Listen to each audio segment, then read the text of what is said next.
During this month, we have been working on understanding and developing a new respect for our character.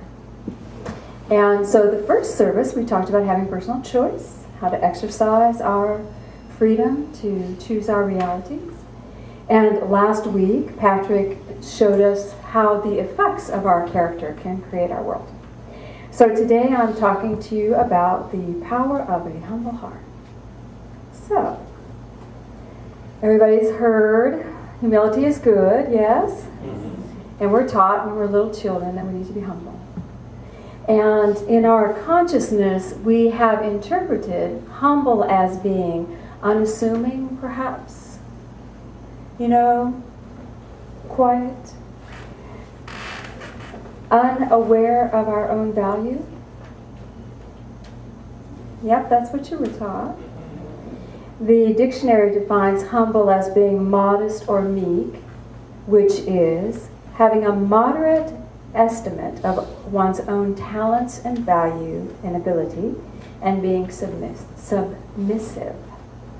So, humble is being submissive. I can't even say that word. Submit. Submissive.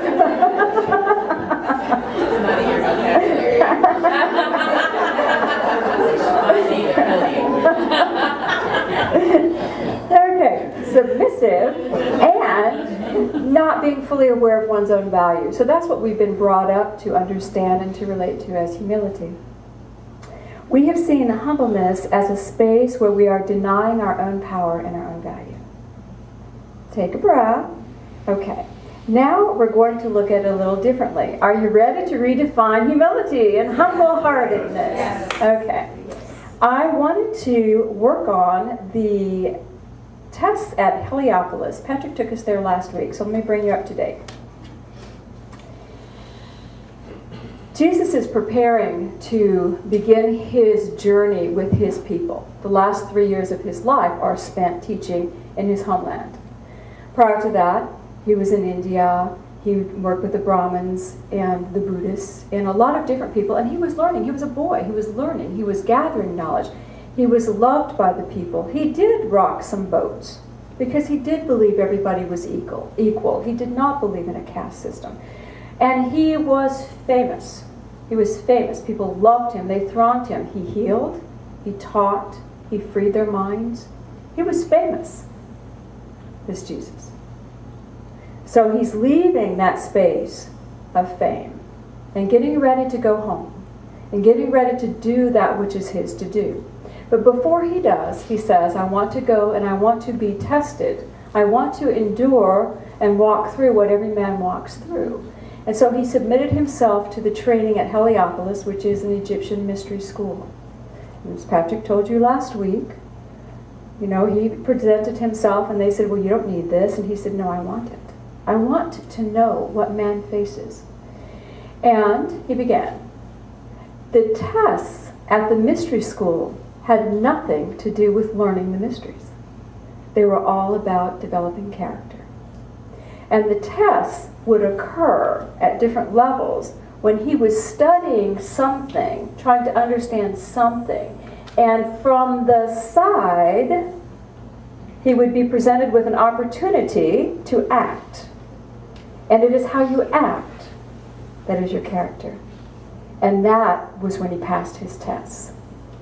You remember your childhood? You could ace that test in school, but did you always pass the true tests of character? Remember, character is how you are when no one else is looking. Character is the qualities of beingness within you and how you choose to express. So as metaphysical Christians, we can take the laws of manifestation. We can focus on something, call it forth, make it so. Oh, and have that experience. And who do we take there? The same person we've always been, with the same issues we've always had, until we refine our character. Say, oh, that's so simple, Cindy. You already knew all that, didn't you? Yes. And it's almost easier to manifest a new car than it is to refine your character. Okay. The first half is really agreeing. Those in the back are going, I'm not so sure yet. Well, hang with me. So, here's the deal. He's at the mystery school. He's studying. And the first one, he was, and Patrick took us through this, just a quick review. He was put in a space to learn the ancient hieroglyphs and to decipher things and to really get into a space of solitary entrenching in knowledge. And he found himself. And then the priests came in, some wily little creatures, and they tried to get him to act out of fear. And he said, no. I chose to be here. Why would I be afraid? This is my choice. No one coerced me into this. And so he sent them packing. The second test was somewhat similar. He was again in a space of deep solitude, learning and praying. And some wily critters came through a secret door, and they said to him, you need to betray these people because they're going to hurt or harm you. And he said to them, well, aren't you part of them? And they said, well, yeah. And he said, but you're betraying them now. Why would I follow a betrayer? Your voice is filled with treachery. I trust that I have chosen to be here. So off you go. So he passed that second test. And one was about sincerity, and the other one was about not judging. I'm not going to judge the priest because you tell me to judge them. No. I'm going to see what they do to me. What is my relationship? What is my experience? So, you see? So his character is being refined to not get off his path because of what someone else says to him. Then he has test number 3, which is our test in this world today. And it certainly has been mine. Okay. He is now being taken to the Hall of Fame, a chamber rich in furnishings, lit up with gold and silver lamps. The colors of the ceilings and the furnishings were blue and gold. The shelves were filled with the books of master minds, and the paintings and statues were works of the highest art. And Jesus entered all of the elegance, and he read the sacred books, and he saw the meanings of the symbols and the hieroglyphs once again. He was absorbed in the deepest thought, and a priest approached him. Behold the glory of this place, my brother, and you are highly blessed. Very few men reach this space, or the heights of fame that you have already accomplished. Now, if you do not waste your time and search for hidden things that men can never comprehend, you may be a founder of a school of thought that will ensure you endless fame. Your philosophy is deeper, far than that of Plato, and your teachings please the common people more than Socrates. Why seek for the mystic light within these antiquated dens? Go forth, walk among the men, think with the men, and they will honor you. After all, these weird initiations may be myths, and your Messiah hopes, but base illusions of the hour. I would advise you, renounce uncertain things, and choose the course that leads to certain fame. And thus the priest sang songs of unbelief, and Jesus meditated long and well on what he said. Now, how often have you been asked by the world to take the path that would lead you to certainty? How often are we guided by our world to take the path that will lead us to the greatest income, the greatest financial security, the greatest acknowledgement, the greatest fame? Has anybody faced that challenge? We all face the challenge. And you know how you face that challenge? The media of the world today is teaching you to grow better, be better, invest in our thing so you'll do this. You need to be respected. You need to be a hero. You need to be this. You need to be that. You need to do what we're telling you to do to ensure that you will be successful. What parent doesn't advise a child to take a career path that will give them the greatest opportunity of income? How many parents, if the child says to them, I shall be an artist, how many parents say, oh, please don't?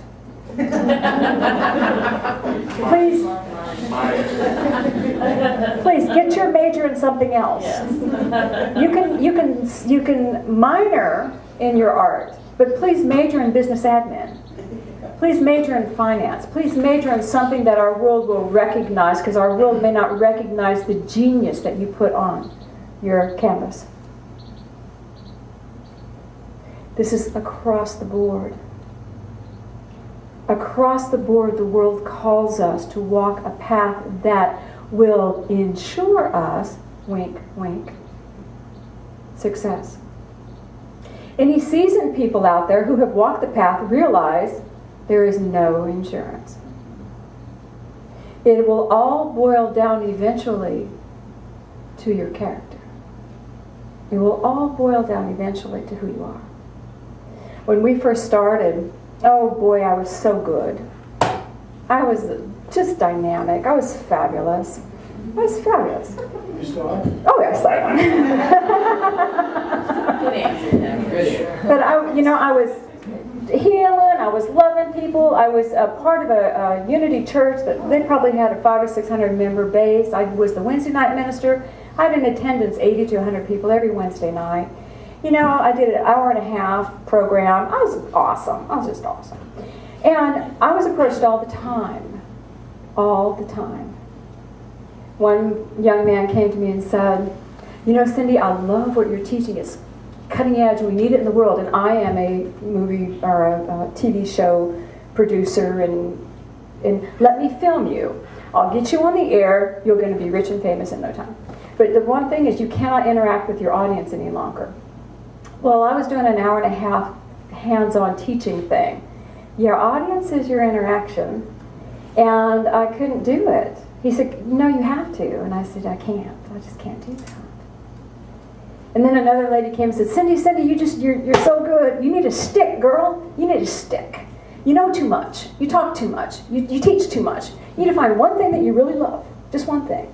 And you need to refine that and take that out into the world, and you'll be rich and famous. Because people love you. They'll love what you teach. But you're too broad. You teach too much. You can't do that. I was approached many times. And do you know, as that baby child, I did not know what I was doing. I was 37 maybe. I didn't know what I was doing. And I'd look at all these famous people out there and go, I know them. I know those people. I've known them in other lifetimes. They're my buds. I feel comfortable with those great minds. I could sit at their table and talk with them. I know them. I'd go and talk at other churches, do Sunday services. They loved me. I was fabulous.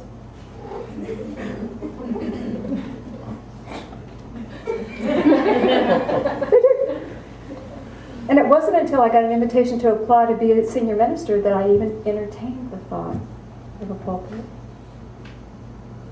But I went to God, and I was a child. I went to God and I said, God, can I have that? And God said, no. And I knew from whence my gifts came. They came from Spirit. I of myself do nothing as the Father within. I knew I am walking the path of devotion to a teaching, a belief, my calling, my path on the planet. I was so happy I could do nothing else. This is what I do. And when my boss, God, said to me, no, I went, but why? I was such a child. And I pouted. And God said, yeah, you can do exactly what they're doing. You will get off your path. You can do exactly what you're doing, or you can do what I asked you to do and what you agreed to do before you came down here. Okay. But I did not pass this test with great honors. I passed it crying a little bit. 20 years later, I know I could not have done anything differently. In this room, where we are, is exactly where we need to be. The great minds that I could sit with and chat with are in this room. These great minds are working on other issues. You all didn't come now to show your great knowledge. You came to heal other things. So we come together now, and we're healing other things. But we're still in our right and perfect place. Do you hear? Character. Character. But Jesus wasn't a baby, so let's get back to him. He was strong. He was famous. He was famous. I don't know that he was rich, but he was cared for well. He was famous. Everybody loved him. He'd raised the dead. He'd healed the sick. And this man is saying to him, you are so awesome. So awesome.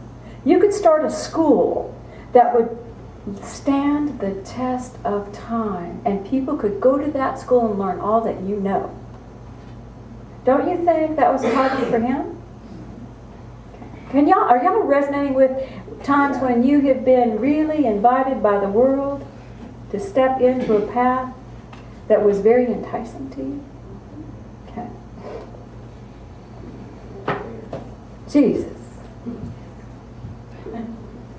Jesus meditated long and well on what this man had said. Conflict was a bitter one, for king ambition is a sturdy foe. For 40 days, the higher self wrestled with the lower self.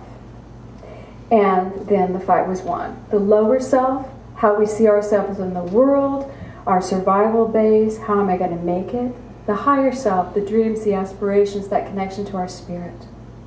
How often do we wrestle with spirit and body? Spirit and body. Faith rose triumphant. Unbelief was not. Ambition covered up its face and fled away, and Jesus said, the wealth, the honor, and the fame of earth are baubles of an hour. When the short span of earthly life has been measured out, man's bursting baubles will be buried with his bones. Yea, what man does for his selfish self will make no markings on the credit side of life. The good that men do for other men become a ladder, strong, on which the soul may climb to wealth, power, and fame of God's own kind that cannot pass away. And then he said, give me the poverty of men. I don't need to be rich. The consciousness of duty done in love. I must stay on my path. And the approval of my God. I'm aligned with my spirit, and I will be content. And then he said, he lifted his eyes to heaven and he said, I don't know how many times I've prayed this prayer.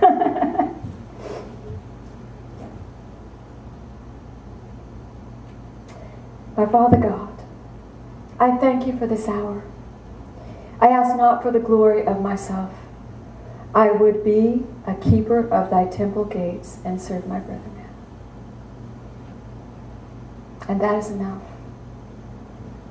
I will just be a keeper of the gate, and I will be content. And Jesus was called to stand before the Hierophant. Again, there were no words said. But in his hand, the master placed a scroll on which was written the word faith. He had faith in the unseen. Faith in that which no one else could see.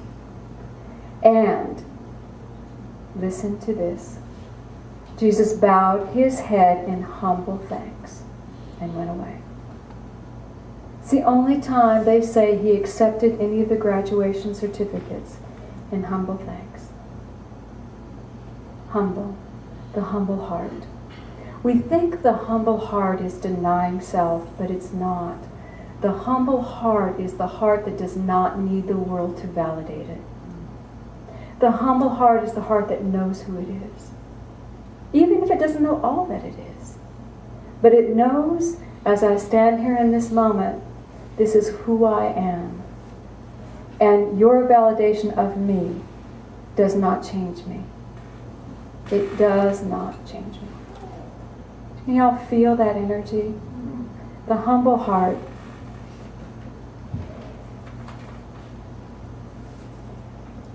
Ambition, that sturdy foe. Do you know what ambition is based on? It's a Latin word that means to go out and gather votes. We're gathering support. We're gathering energy to ourselves. And ambition is also something that we're eager for, but it requires great energy on our part to invest in it. It's ambitious. It requires us to push ourselves into it. And there are times in our lives when we do have ambitious projects, don't we? Yes. Where we want to express and we want to expand and we want to be greater. But if we are looking for that to define us, we will be lost. We'll be lost in all the things that we're experiencing.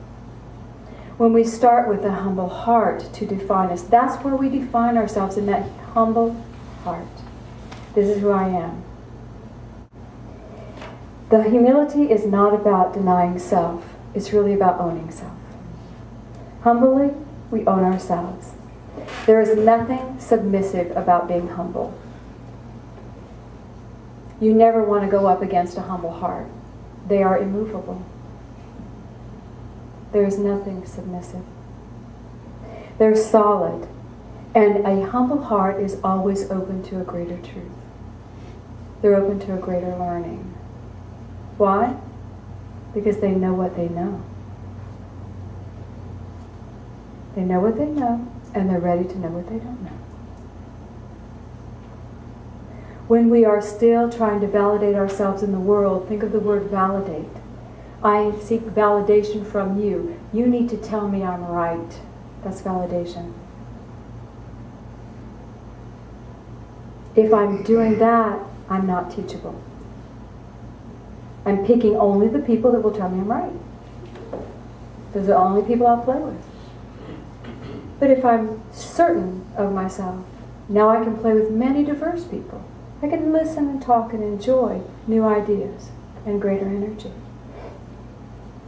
The further test that Jesus did after this particular one, he did take a stand against the judgment of common man. He took power away from the world and gave it to God. He actually transmuted matter. He transmuted matter. He gave God the power of matter in his life. And he rose above carnal love that would sweep you away from divine love. He could not have done any of that without first having humbled his heart to say yes to his path. These other tests would not have been accomplished. So, we all know that he passed with flying colors, and then his next step was to begin his service work with his country. Even as much as he knew, even the intimate relationship he had with God, even the wealth of universal knowledge within him, he still refined his character.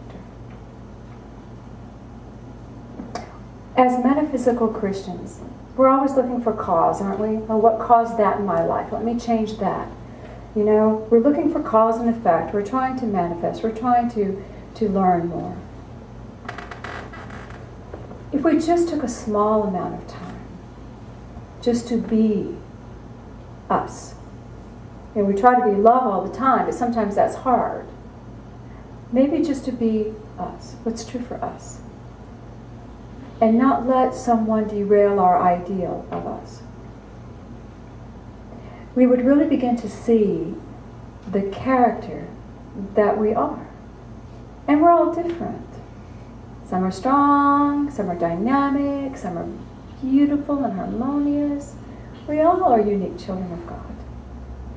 But we won't know that until we take that time to look.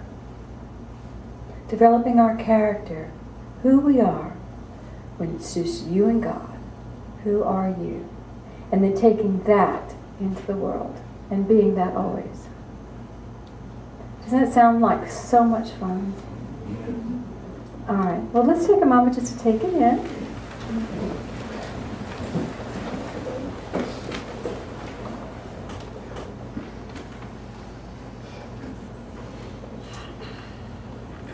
There's only one presence and one power in the universe. God the good, omnipotent.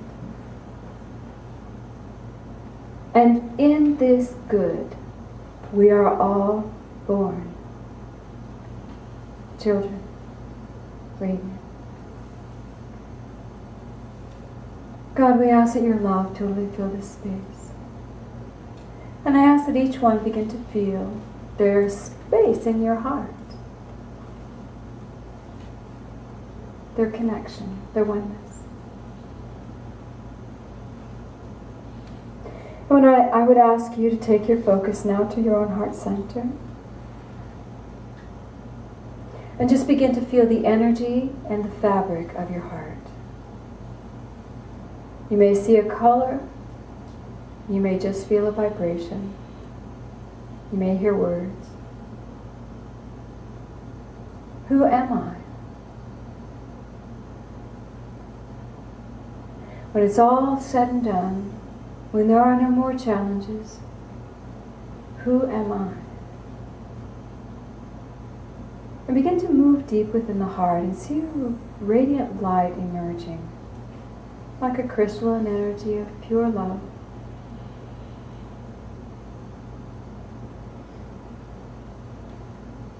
And just feel that light.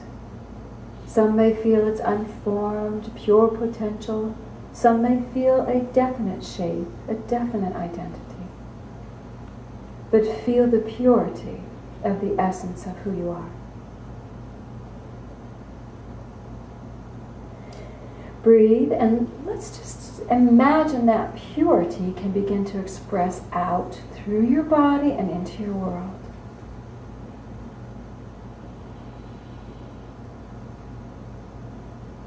And just feel it become lighter. Feel the energy moving. Whatever visual comes up is perfect for you.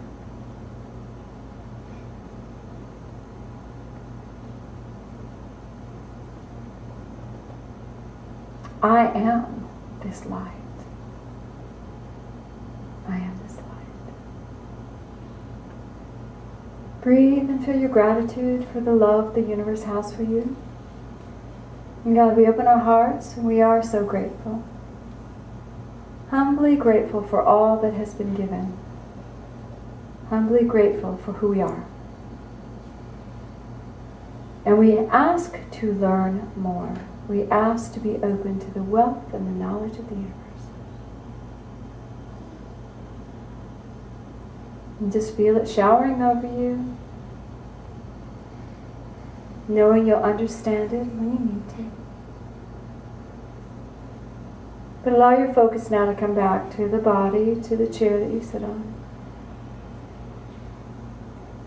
And feel peace.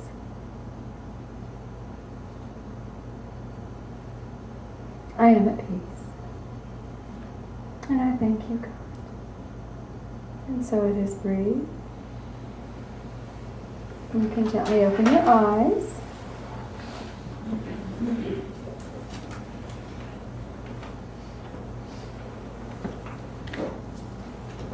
Did you see how beautiful you are? Mm-hmm. A couple.